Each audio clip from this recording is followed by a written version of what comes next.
चालहून। ये कौन सी मछली है ये सिल्वर है। अच्छा, और ये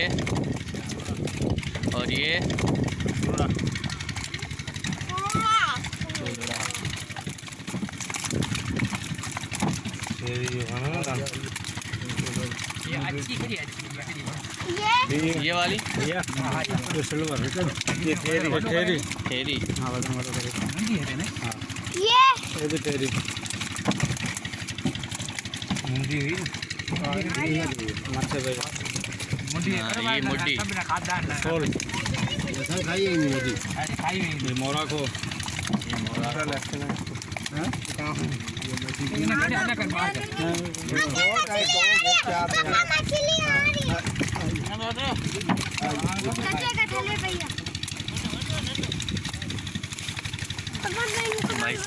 सब्सक्राइब के बटन पे क्लिक करिए ताकि हर नई वीडियो की नोटिफिकेशन। ये सारी मछलियाँ अभी गाड़ी के अंदर लोड की हुई हैं और ये लेके जा रहे हैं अपने फिश फार्म से। ये मछली मंडी लेके जा रहे हैं सारी मछलियाँ। ये 3-4 किस्म की। ये सब्सक्राइब के बटन पे क्लिक करिए ताकि हर नई वीडियो की नोटिफिकेशन।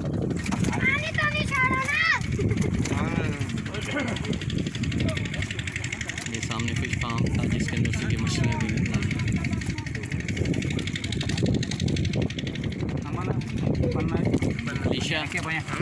कोई तो थी बा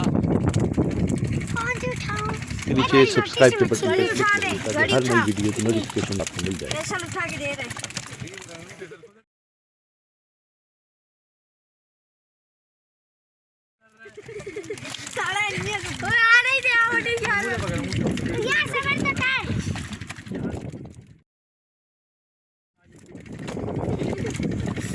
ये देख सामने मछलियाँ भी ये सारी गाड़ी के अंदर भरी हुई हैं। इनका पैसे न जा रहे